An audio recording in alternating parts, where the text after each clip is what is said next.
Are y'all ready for a controversial video? I most definitely am. It is that time again in terms of things. It is 2026. That means 2025 is over, and it is time for me to do my bookish superlatives. I know this video is coming a little bit late, just because I have been on the go, like in terms of traveling and work and stuff like that. So I couldn't do this closer to the beginning of the month in January, so I'm trying to play catch up now.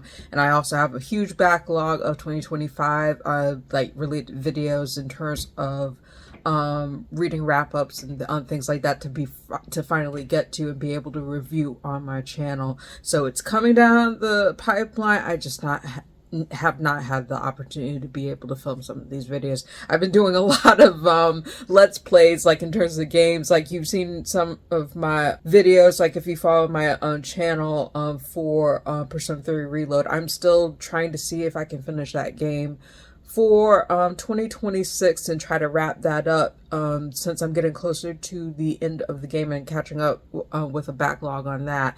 But what I wanted to do for 2026 is get back to making more bookish content, book to videos, things like that. In terms of things, I just have not had the time to be at home to be able to edit some of these videos and also give my thoughts about some of these books. But trying to catch up. Hopefully in 2026 I can have the opportunity to be able to catch up and let you know what I think on all of these books. But we're going to start with a controversial video. Not the worst, but most disappointing reads that I had in 2025.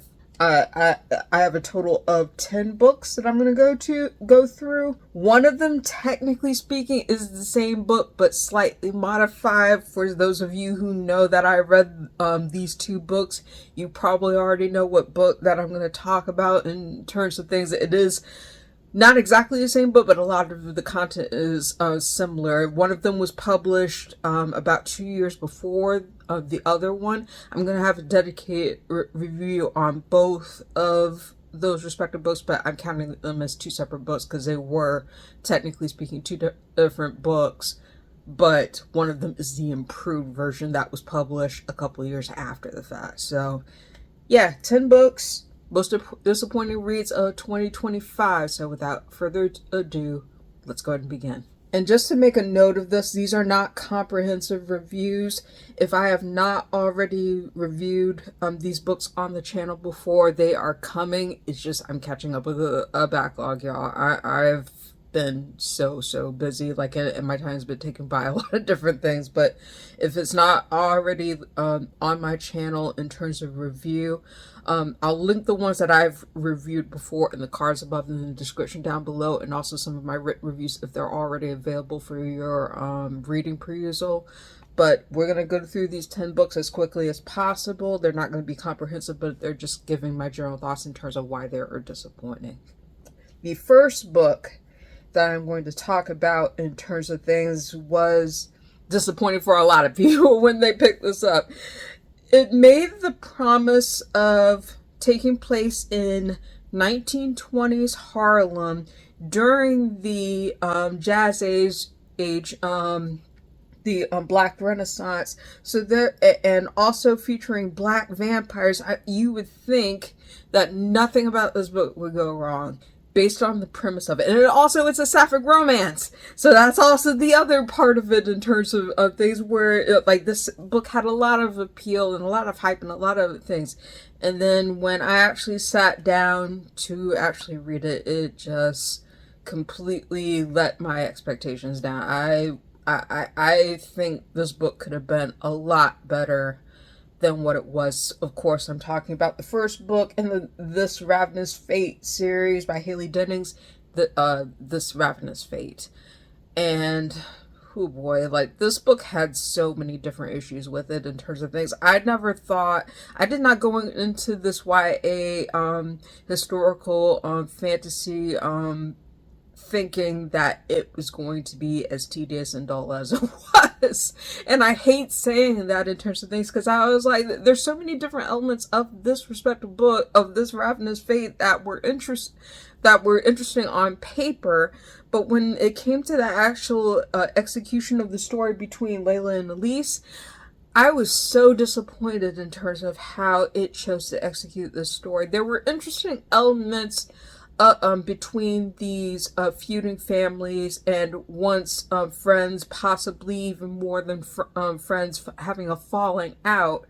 And essentially this system where, like in Harlem, there's the group that is considered to be the vampires versus humans, and there's this this external war going on in the city in terms of things, and there's all these different elements that could be interesting, but really Dennings did not stick the landing for this respective first book, and it's a bad sign when you are so vague with details on the specific location, the time, as well as even trying to convince people that this is supposed to be an enemies to lover sapphic romance. I'm like, these two hated each other, and I wondered, like, are y'all really romantically inclined? I'm like, is this really a sapphic romance? It's like, it seems like y'all really hate each other, and like I had a hard time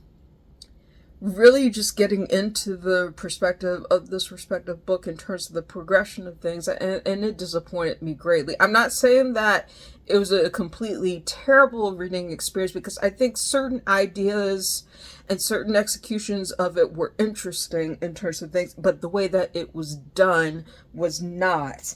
And I'll admit that I was like, it's a dual perspective novel that toggles between each of the different girls that it highlights.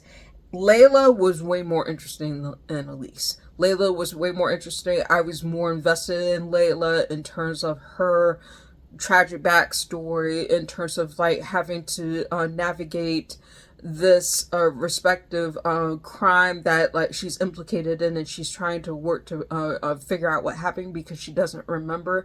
And Elise is the former friend of Layla, possibly even more, who is part of a high-profile family in terms of things that hunts the vampires that are turning in the city and overrunning the city and causing these mysterious deaths and stuff like that. So these two, Layla and Elise, end up having to work together to try to figure out what happened, because Layla can't remember anything about like a crime that she was connected to, and she's trying to work to prove her innocence.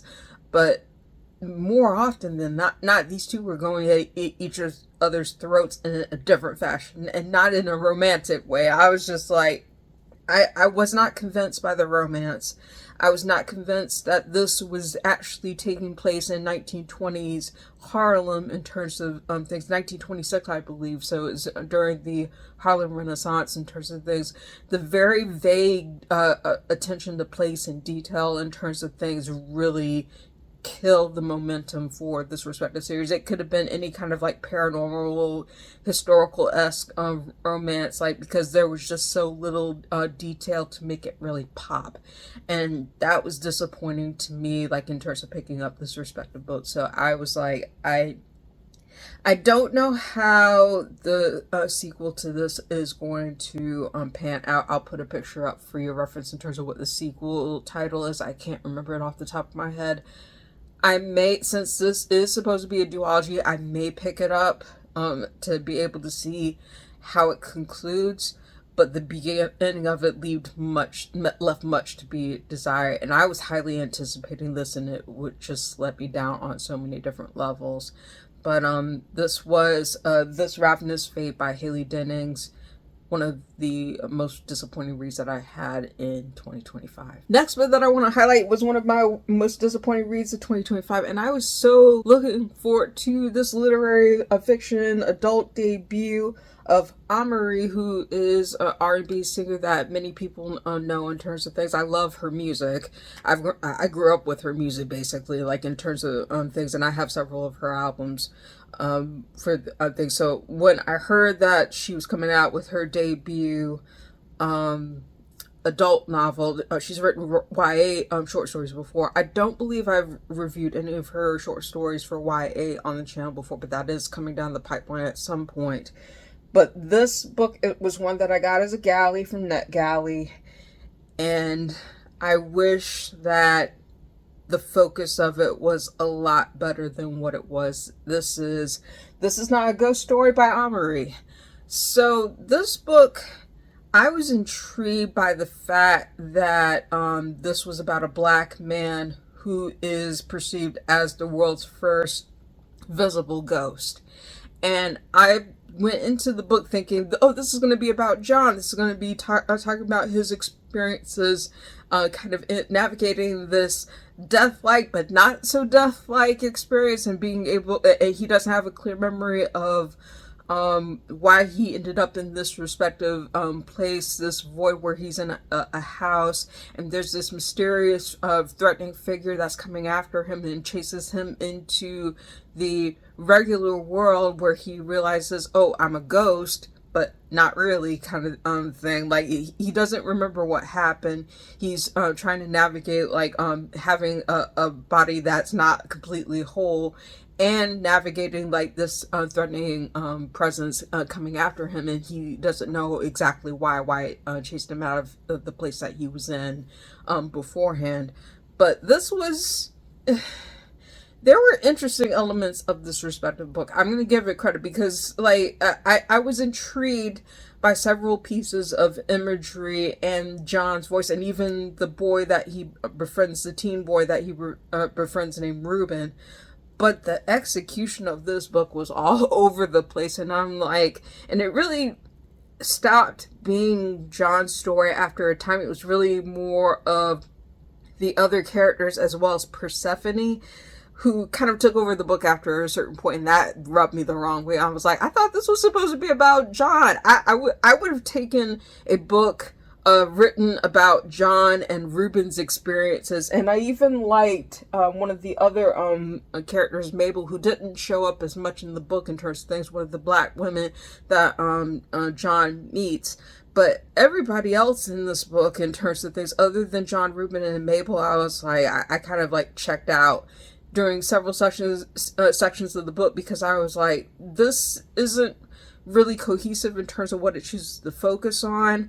I wanted it to focus on John because John was the most vibrant character, and like I felt for a lot of his respective experiences. I did not feel for Persephone. I know the intention of part of this book was to be able to feel for Persephone's experience and see what her connection was to John, in terms of how like they do have a connection by the end of the book in terms of things where, and it's established how they end up connecting, but the way that Persephone was written was just so, like, it threw me out of the story so many times. I was tired of kind of these long lamentations of her biracial identity, and also kind of like this snarky tone that she had, and like kind of like some of these odd references and long tangents that really just threw me out of the story.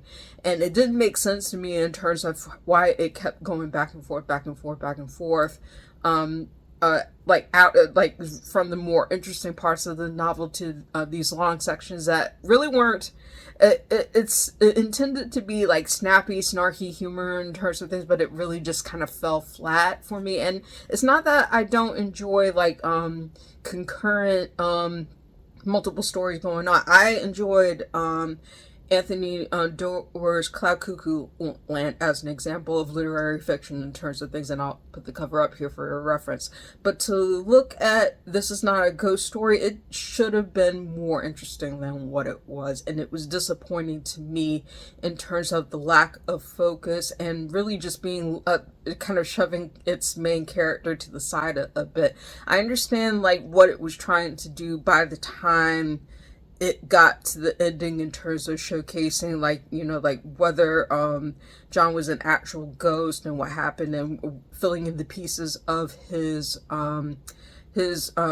missing life and connections, and also kind of like revealing like some of the things that were going on with him. But it still felt like John took a back seat in this respective story, and I did not like how that was done, or like just it maneuvering from some of the more interesting pieces of the narrative to kind of long tangents that really weren't as interesting as I was hoping it would be. But overall, kind of like disappointing. I think I gave this either 2 or 2.5 stars. I can't remember exactly. If I look back at my Goodreads review, I'll put an addendum up on here. But this is not a ghost story by Amerie. It was one of my most disappointing reads of 2025. Now, this particular book I'm going to talk about is probably not going to sit well with a lot of people because I am in the vast minority. And this was actually one of the highest books that I rated on this respective list. I think I gave this 3.5 out of 5 stars in terms of things. And there were parts of it that I enjoyed. But ultimately, this was, like, I expected it to be a lot better than it was. For a contemporary romance centered around a country musician in terms of things, and her famous mother and everything else. And y'all probably already know what I'm talking about. I'm a longtime romance reader, and I do not mind a slow burn story, but when you feel the burn of how slow this particular narrative is versus being able to feel invested in it, then that's going to be a disappointing experience. Of course, I'm talking about August Lane by Regina Black. And, oh boy, so many people put this on their best of list. I got this as a galley copy from NetGalley. I was so excited to be able to pick this up. I've heard so many people they hype this up and say this is a wonderful romance, this is an awesome romance, it talks about country music, has 2 black characters, it's a black romance, it's a slow burn, and like you really get to feel for the characters and everything else. And then when I actually sat down to read it, I was like, there were pieces of it that I liked, but not in the way that it was executed. And I was so disappointed. It felt like I was just like going through the motions of trying to get invested in both the journeys of August and Luke. While I like it feels like it should work on paper because you have the daughter of a long-time, well-renowned country musician, black country musician who's made it in the industry, and she essentially falls in love with a guy who was in her same town, who ended up getting one of the songs that she had penned when they were younger, and he goes on a reality show competition, Luke, for reference. And he ends up, the song is not credited to her, it is instead credited to him, and it's one of his big breakout singles that put him on the map of things. And that causes a lot of events to happen where he ends up leaving home and doing things, but he ends up coming back into August's life, who doesn't get the credit for the song, and also his abrupt leaving and circumstances surrounding his leaving leave a bitter taste in August's mouth in terms of things. So when he ends up coming back for a reunion show where he's performing his most famous song as a duet with August's mother JoJo, who is the well-renowned black country singer, because JoJo is expecting a Lifetime Achievement Award in terms of things. It causes a lot of drama, to say the least, in terms of things. And August is not happy with Luke being back in town and having to deal with the way that he left and everything else. And it's a second chance romance that revolves around like their history and why things happen throughout the narrative. It sounds interesting on paper, but the actual execution of it drove me up the wall in terms of what certain things that it chose to do. And that did not feel great to read, to be honest with you, because of the odd distance that it created with these respective characters, the way that it toggled between multiple timelines and multiple perspectives, and it felt like it was dictating certain aspects where like we have stuff highlighting abuse and the relationships of the characters in terms of their families and the circumstances in which they grew up and stuff like that. I love the fact one thing that I'll say that I loved about August Lane was the fact that it included interviews of JoJo Lane in terms of her reflecting on the industry. Like, it talks about the racism, it talks about the circumstances of her life and stuff like that. I thought JoJo Lane was a compelling character. Like, I would read a whole entire book about JoJo in terms of things because she was fascinating to me. But putting aside those sections, there was also the narrative where it trades between Luke and August in both the past and the present. The past sections to me were very, very tedious. It focused on things that weren't really important to the momentum of the story. Sometimes it did, and then sometimes it would focus on like minute details that really didn't move the story along. And then by the time we got to the present in terms of things, I felt like the story really did not start until about 20% of the novel, where August pours a lukewarm a cup of coffee in Luke's lap because she is very much feeling the bitterness of why Luke left, and basically the way that he left her. And you don't know that until much later in the novel in terms of the circumstances of why he left, in terms of the song that propelled him to star in them, and essentially like in terms of the country music that they both made, and they had shared a love for, and being able to write different music together. She's not also August is not happy about the fact that he is doing a duet with her mother using her song, and she makes that very clear. She kind of blackmails him into saying, like, you know, like, if you like, you could do another song, just don't do that song with my mom, in terms of things. And they have to untangle those experiences throughout the novel. I felt like this was too slow burn for me to really feel invested, and not even just like, I enjoy a good slow burn romance. I really do. Like, the issue is not the fact that it's slow burn romance in terms of these two finding their affections for each other as they go on, even with the first kiss that they share, like for their after their fallout.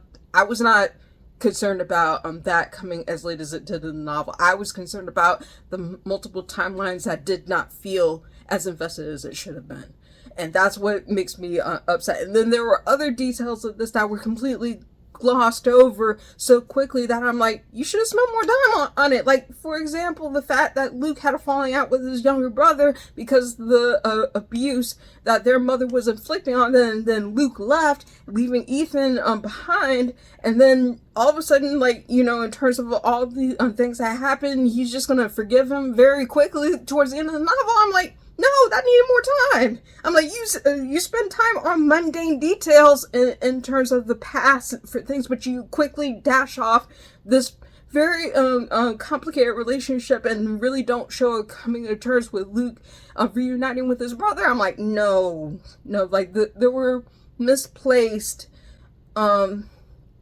attention to details and things that felt like it was uneven in presentation, and that did not sit right with me, to be honest with you. So, and I had said in my review pretty strongly, I was like, I liked a lot of pieces of this, but I probably would not read it again, because it, like, the idea of picking up this book again and having just to maneuver through some of those slower pieces to be able to get to the better parts, I was like, there are other people that I know who have written black romance, who have even written country romances with black characters that could do a better job with the pacing than what this book did. So for Regina Black's August Lane, I gave it 3.5 stars, but it was one of the more disappointing reads of 2025 for me because I expected so much more from it. And to be clear, August Lane is an adult black romance in terms of things that got a lot of good reception, but I was just like, it was one of my more disappointing reads because of the fact that it was so slow burn to the point where it made me feel like I was checking out and not as connected to Luke or August as I wanted to be. So just kind of wrapping up that last section there. to say the next book that is on my list is controversial in terms of things. This was a YA contemporary romance, and it was highly anticipated by a lot of people, but I it's not the fact that this author hasn't written YA romances before, but this one felt like extremely dated, and it felt weird to be able to pick up because it's technically a sequel, a YA sequel to an adult novel. I have never seen that done before in terms of things. I've never seen that done with any kind of like great execution in terms of things. I struggle to try to figure out, has that even been done before successfully in terms of things.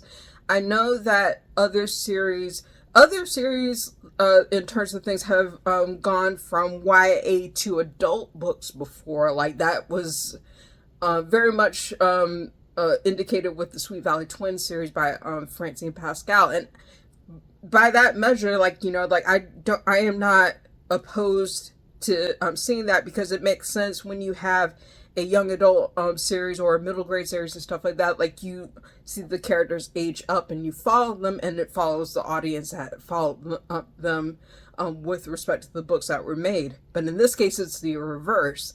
And I knew that was probably going to have some problems in terms of execution, in terms of things, but I did not expect it to have as many problems as it was. Of course, I'm talking about Audre and Bash Are Just Friends by Tia Williams, which is technically a side book sequel to 7 Days in June by Tia Williams, which this book, I worry that to start off the discussion, I'll probably have a full review of this respective book and also a bookish discussion talking about this at length, but I worry that that people have lost the intention of what YA is supposed to do in terms of things, that it's supposed to be for teens and not adults. That it's that this age group, YA, is intended primarily for teens, not adults. And it's not that Tia Williams has not written YA before. She's been known in the community for a while, but you can tell by many places in Audre and Bash Are Just Friends feel disconnected from its contemporary teen audience, and it feels dated. There are a lot of cliches in terms of things that I did not like in this one. My Kingdom, for a YA book about Black characters and Black romance that don't have them as the only Black characters or the few Black characters, apparently that was a long spiel that was in this book that did not feel funny or quirky or quipped with it. I truly do not think that a lot of YA authors, especially Black YA authors, realize that the only Black kid, few Black kid feature is becoming a problematic stereotype. Because the thing about it is, it creates this isolating culture that isn't necessarily true across the Black community in terms of things. And that's a tangent that I'll leave for another video in terms of things. But I saw so many cliches, so many places in Audre and Bash where it felt like the characters felt older than being teens. I'm not saying that this didn't have teen issues that were being dealt with between the characters, between Audre having to deal with her parents, which I did not expect that the main characters from 7 Days in June to be so unlikable in this book in terms of things. Audre just goes through the motions trying to deal with her mother and her stepfather and their drama and some of the things, and some of the jokes feel too adult for YA, like in terms of things. I figured that out from the fact, and I felt so bad for Audre because she had to go through all these different awkward conversations with her mom in terms of things in this YA book. And I was just like, it feels like Audre is parenting her mom, and it doesn't feel great to read, especially through the eyes of a teenager who's trying to deal with a lot of drama in terms of her own regular life, in addition trying to navigate this relationship she has with Bash. And I will say that at least in terms of intention, seeing the development between Audre and Passion, having and them navigate some of their personal issues and things, did feel like it was focused on teens, but everything else in terms of the narrative noise and some of the tones and certain things felt awkward, to the point where I was like, okay, I don't feel like this is keeping its teen audience in mind. I think this is a teen book that was written for adults, and it wasn't centering the teens that it was supposed to be meant for in its audience. And that was one of the things that very disappointed me in terms of things. And I think that needs to be said. It was nominated for one of the Goodreads Choice Awards for YA, and I was like, I'm surprised that this is here. I mean, like, I think a lot of people added to their, but in terms of the execution and stuff like that, this missed the mark on so many different things. And I'll go into it more in an individual review, as well as a bookish discussion, bookish rant about YA that feels like it's catering more towards its adult audience than its teen audience. But this greatly disappointed me, and I wish it had been better. But that is Audre and Passion Are Just Friends by Tia Williams. I think I gave this either 2 or 2.5 stars. I'll put my final rating up for your reference as a note up in here, but I expected so much better from it, especially from someone who has written YA before. But evidently it just does not age well. This next book is not going to be a surprise for a lot of people, because I read this book alongside several different folks in terms of things, and it was my first read from this particular author, a YA historical fantasy, modern day. Had so many different elements in it that should have worked on paper. It should have worked on paper. It had a beautiful cover. It had like an interesting lore in terms of this mysterious demonic box that caused chaos for a lot of folks. It had non-binary representation. It had Black representation. It had a lot of different things that should have worked on paper, but ultimately it dropped the ball. And of course, I'm talking about Roar of the Lambs by Jamison Shea. I wish that this was not my first book read from Jamison Shea, because it had all the elements to cook, and it did not cook with them well. I'm like, I wanted to like this book so much more than I did in terms of things. And it's not so much the fact that I wasn't invested in certain pieces of the story, but the execution and the choices that it made really did not work in its favor. And I'll have a dedicated review. I already have a written review for this book that I'll put in the description down below if you're interested in reading that. But man, I was not impressed with Roar of the Lambs at all in terms of things, and I wanted it to be a better reading experience, especially with a mysterious demonic box that was passed down through this family in terms of a series of curse things. And then Winnie, who is one of the main characters, is kind of like a fortune teller, can see different things, but also she's a compulsive liar. Ends up coming across this mysterious box in terms of things, but the circumstances of how she ends up coming across that box has her meeting Apollo and their brother. Apollo is non-binary. And I liked Apollo's character. I like being able to get to know these characters, but the execution of this particular novel really just made some really weird choices and not necessarily appealing. Like, it had moments, Roar of the Lambs had moments where it had me with its dark imagery and the deaths and some of the mysterious things. And this should have been even a more interesting book, because it had code that it invites the reader to be able to decipher based on some of the symbols and the way that it's done. But there were large sections of where this code was deciphered, was featured in the book. You couldn't read entire chapters or sections of a chapter because of it being written in this code. And ultimately, even when you decode it, it's not necessarily relevant to, you're not really missing anything if you choose not to decode it, which is weird to say the least in terms of it. Like, I thought it would be more compelling with all of these different appealing elements to it, but Royal of the Lambs really dropped the ball on the execution for a lot of reasons. And for that, like, I think I gave this either 1.5 or 2 stars in terms of the way that it chose to execute these elements, but I'll talk about it in a more dedicated review. But I definitely, for the intrigue of the premise, the different elements of it, and even the beautiful cover, Roar of the Lambs really dropped the ball on several different things. For a YA mystery, suspense, elements of horror, and fantasy, like, just, it really dropped the ball.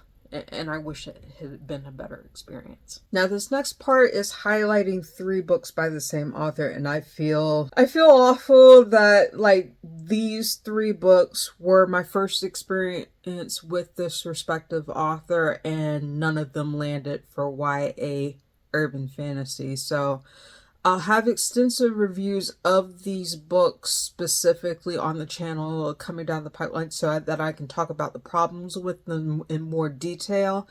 But these books, I wanted to love them. I wanted to love them based on the premise in terms of each of these reads, but unfortunately they did not land for me for several different reasons.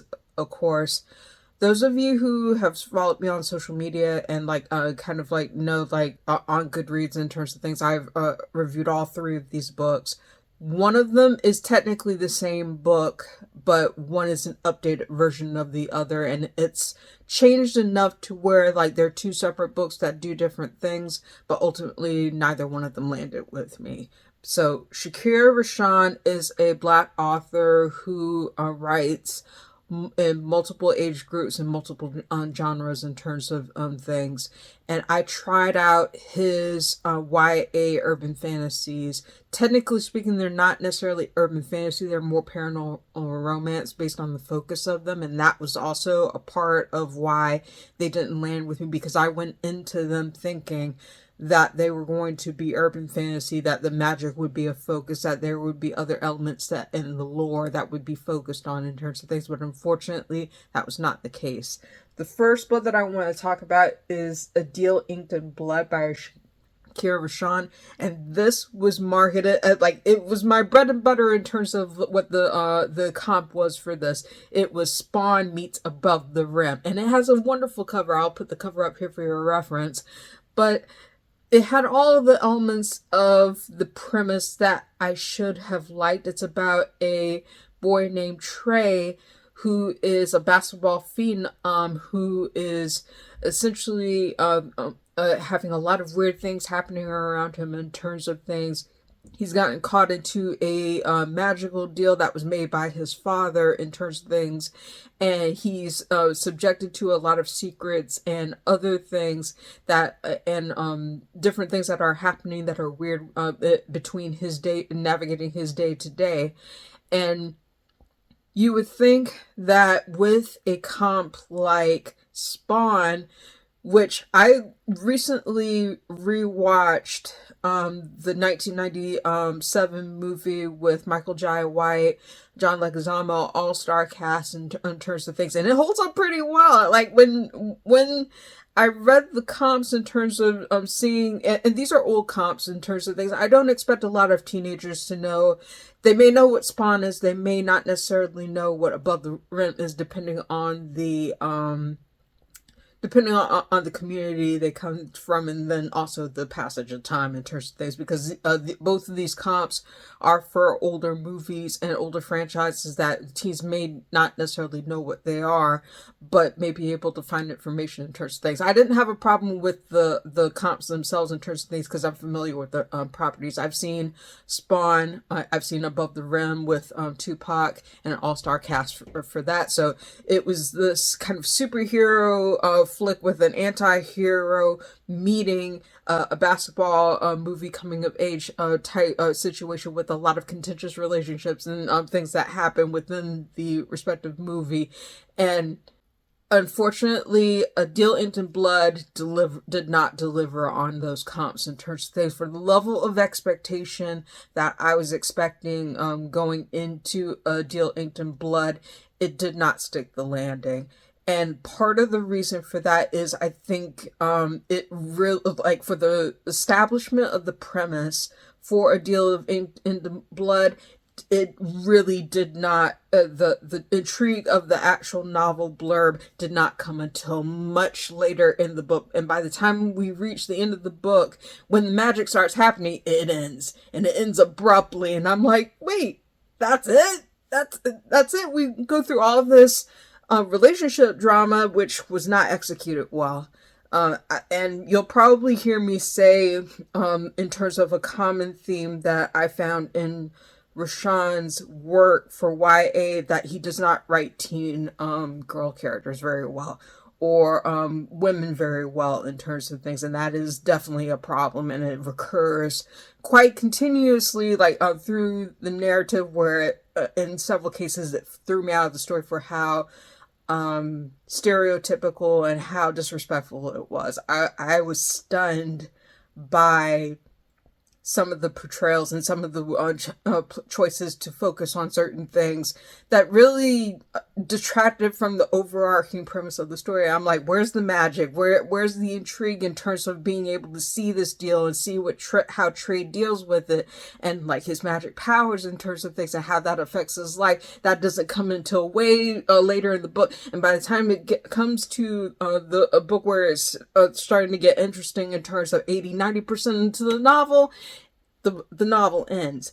And so I feel like that's a major problem with A Deal Inked in Blood, and that is not even the only work by Rashaan where that problem shows up. But A Deal Inked in Blood, I wanted it to be so much more. I wanted it to be closer to the comps that it is actually put to. I wanted it to be Spawn meets Above the Rim, but it did not deliver on that.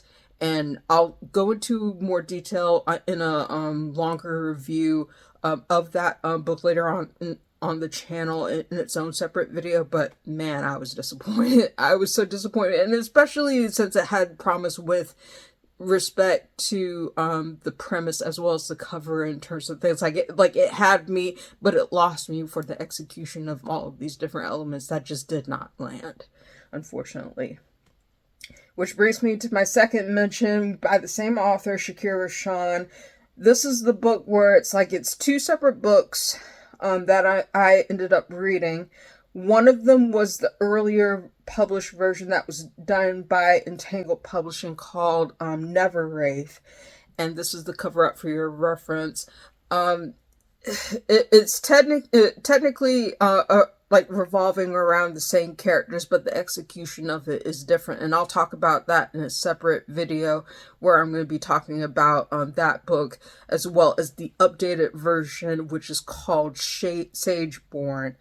But I read both of them kind of concurrently in 2025. And I have to say, even in the improved version, it did not stick the landing. This was supposed to be a comp of Bel Air meets Cloak and Dagger. And again, the comps had me. Like, I was like, these are contemporary references. I know a lot of people know what Bel Air is, especially since it is the remake series too, The Fresh Prince of Bel Air, and it's its own thing, and it's been well received. And Cloak and Dagger, a lot of people know about Cloak and Dagger. I wanted it so badly to be and to match up with the comps that it compared itself to.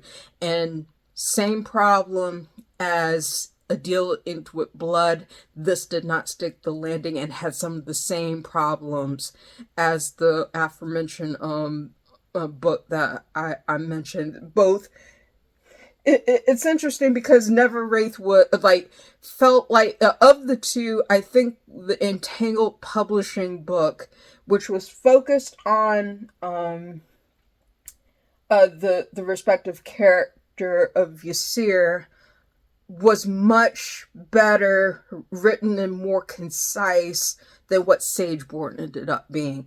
And essentially, the difference between what Neverwraith does, it's not a one-to-one comparison between the two books, because it changes different elements and different pieces of the story to be its own thing, but you can tell that one version of the story felt like it was moving faster because it was in one perspective. It was contained to Ysir's POV in Neverwraith, and there were different lore elements that made it close to lycanthrope mythology in terms of things. And I was intrigued by certain elements of this particular like the magic elements as well as the lore in terms of things for Neverwraith. I like that part, but it was too far and few between because of the relationship drama and because of the way that certain characters were portrayed, especially, like I said, Shakir Rashaan really does not stick the landing when he's writing black teen girls. It leans a lot into stereotypes, disrespectful, and just really just confusing stereotypes, to be honest with you, in terms of things. And I didn't understand the choice to be able to craft these characters in this perspective way. And it gets worse in Sageborn, which is supposed to be the updated and improved version, where it's toggling between two perspectives, Ysir's and his love interest. And you can tell it's about 100-page difference between the changes that were made from Neverwraith to Sageborn, and it did not need that 100 pages. It felt like it made the book worse than what it was in terms of the previously published version. I don't understand why some of the decisions were made for this respective novel. The other part of it is for this to be marketed as an urban fantasy over a paranormal romance. I'm not opposed to, like, it wasn't just the marketing itself that threw me off. It was the fact that it was so tedious to get through, and it felt like the story started so late in the progression of the novel for Sageborn and Neverwraith both, that it really detracted from the experience of reading the story. And I was very disappointed in terms of the lacking execution between these two novels, even though they were essentially the same story, but they were told with different elements in terms of things. And I'll go into a more dedicated review of what the differences between these two are in another video. But man, I still would love to be able to read like a book that does Bel Air and Cloak and Dagger like, you know, like more closely in terms of things, but this was not it. Unfortunately, it was not it in terms of things, and I wish that there were more character development. I wish that the intriguing elements of the novel came sooner, and it felt like even when it got to the very end of like both versions of these novels, it ended before the story really got going. And so it doesn't really, like, to know that from this experience of having to wait so long, and the fact that, like, I've struggled through it to be able to get to the more interesting parts of the story, it's unlikely that I will continue with this respective series in terms of things, because it felt like a chore to read, and it's hard for me to really recommend this to a teenager, like, in terms of things. It's not that I don't think that they wouldn't get certain elements out of it in terms of things, but they would lose interest before they even got to the ending, because it's like, where's the magic? Like, we have relationship drama that feels like it's forced, and the characters feel like they're speaking older than what they are, and it doesn't speak to a contemporary teen audience at all, based on the way that it's written and based on the way it's sequenced. But I'll talk about it in a separate video. But I was very much disappointed in these three books by Shakir Rashaan. I hope that I can pick up another. I'm still planning to try the author in the future, but I hope my other pickups from the author are a lot better than these were. Alright, last two books to go through, and I'm going to try to go through them quickly. Another book that I found that was disappointing, that had one of the most beautiful covers in terms of things, but unfortunately the execution did not work for me. This was a YA rom-com that was written by a black author, a black male author, actually, in terms of things. And that was one of the things that drew me to it. I had an arc for it. I didn't read it until much later. I was able to compare it to a library copy that I was able to pick up. But man, the cover on this one was beautiful. This is 7 Minutes in Candyland by Brian Wasson. I was like, oh my gosh. You know, I wish this book had been a better reading experience, because like the cover is so cute. Like, and I was rooting for both Calvin and Sterling in terms of their relationship, and at least in terms of how it presents on the cover. I've talked about this on the channel before. I may link in the cards description down below if you're interested in terms of where I talk about it. But 7 Minutes in Candyland was a story of a 16-year-old boy named Calvin who sells candygrams at his particular school, and he's the son of like matchmakers who are very popular, very viral in terms of things. But then Calvin realizes that his parents are on the verge of divorce, and he's trying to do what he can to save money to give them all an excursion, a vacation, so that he could possibly reconcile their relationship and they could be a family like the way that they were before. And so he gets into the candygrams service, and he gives little valentines in terms of things on this sly at his high school. But then he ends up coming across his longtime crush Sterling, where she's crying in the closet, and she's on the outs with her particular boyfriend, and she asks Calvin, you know, like, I don't know what to do, like, in terms of things. I want to rekindle my relationship with my boyfriend. And so Calvin like sees this as his opportunity to be able to get Sterling, even though she's technically on the outs with this other boy.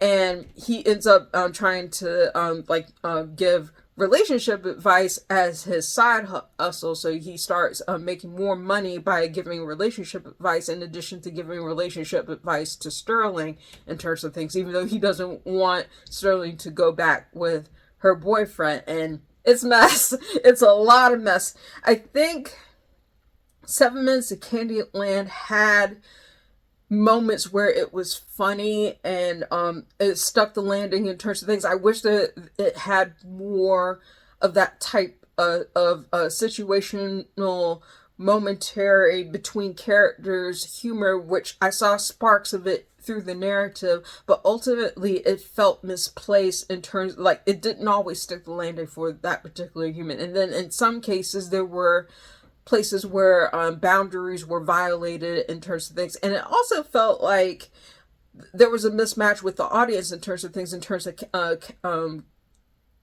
Calvin being older than his respective age in terms of things. So I feel like this was like a hit and miss for being a YA rom-com for teens.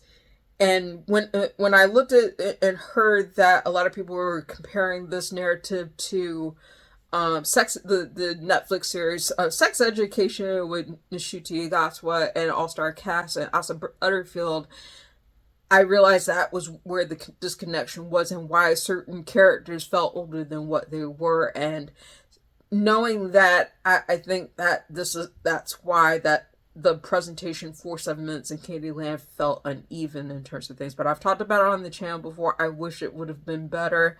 It was disappointing to me, even though I think I gave this either 2.5 or 3 stars. I thought it was okay, but I think it could have been so much better than what it was in terms of things. I was looking forward to it, and it didn't meet my expectations in terms of how it was executed.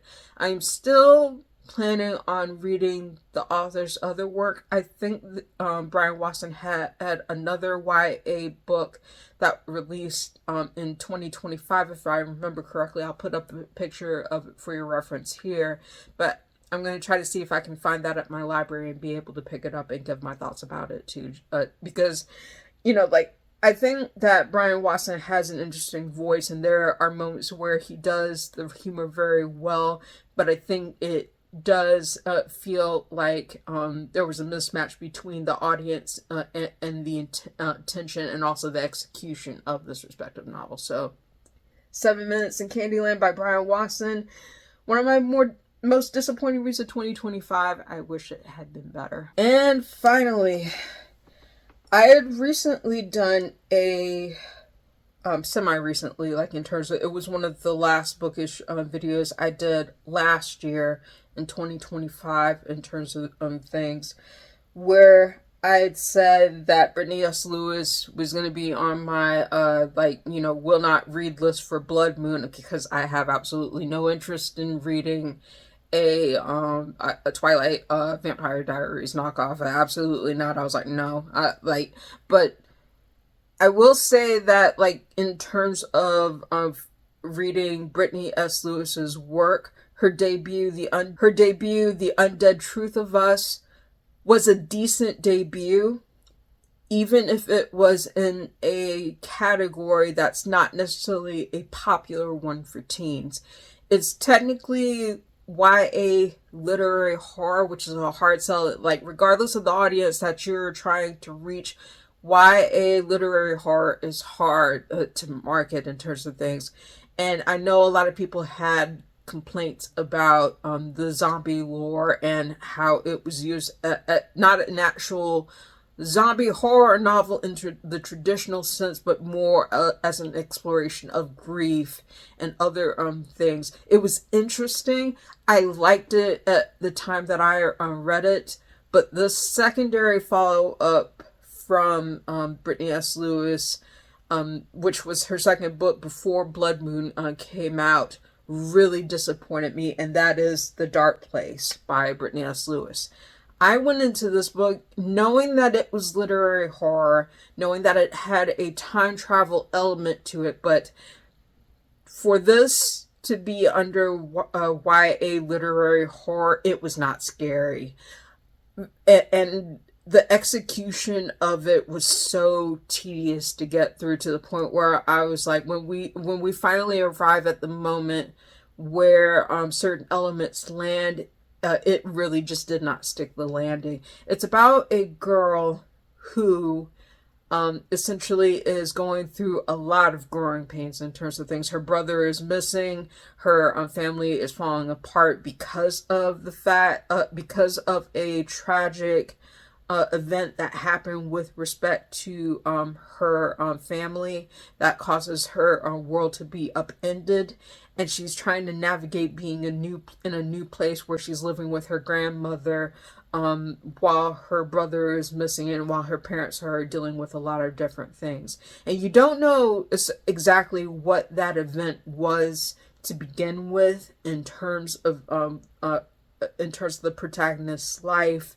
for this respective novel, but she starts going between reality and then disappearing into this dark place, this dark void, where she relives certain pieces of her past, as well as this other world where she keeps seeing a girl with no eyes and a mouth that's sewn shut. So basically the girl that's on the cover.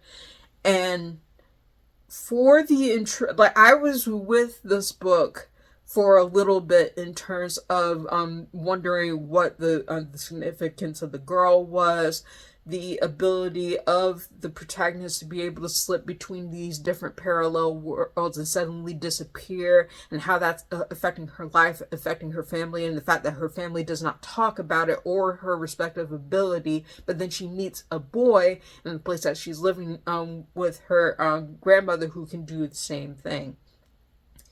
And he's kind of like shady about it in terms of telling her in terms of things.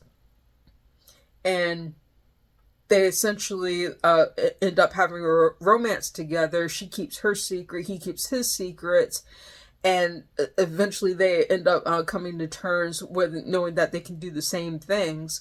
But the conflict of that and the way that it works to its respective conclusion through The Dark Place just felt very contrived. There are certain things that felt forced. It was tedious for the way that it was written. The world building in this isn't really that strong in terms of things, and I thought that it would have more invested world building than what it did. It focused a lot on the romance, which I appreciated some of the aspects of the romance. It was sweet, and the love interest was sweet in terms of things, even if the protagonist was not really necessarily kind to him in certain things, or understanding as he was towards her. But ultimately, the resolution of this respective mystery and horror was way too quick. It's supposed to be an exploration of grief, but it felt like the resolution was dashed off too quickly in favor of the romance, and it felt so tedious to get to that point, to be able to see the time travel elements in terms of things and how all of this connected together. And I was so disappointed by that in terms of things. I wanted to be it to land so much more better, and so with so much more potency. I would say even The Dark Place is weaker than The Undead Truth of Us in terms of the execution of what it was doing. And I hate it. I hate it for the fact that it feels like a sharp decline in terms of the quality of Brittany S. Lewis's writing as a whole, in terms of things, in terms of how this book was done compared to her debut. So it really disappointed me, and I don't know yet whether or not I'm going to pick up another book by Brittany S. Lewis in the near future. It may be that is like if she writes something else other than the Blood Moon series, which I know that's supposed to be a series of things. If she writes another standalone, I may try that, but ultimately right now I'm going to put a pause on it because the experience of The Dark Place was so disappointing for the level of intrigue and promise that it should have been able to execute in terms of things. And even with YA literary horror being a hard genre to sell, this should have been a better book. This should have been a better book for its respective execution, and I was so disappointed. So that is The Dark Place by Brittany S. Lewis, my last pick for most disappointing read in 2025 that I was able to pick up.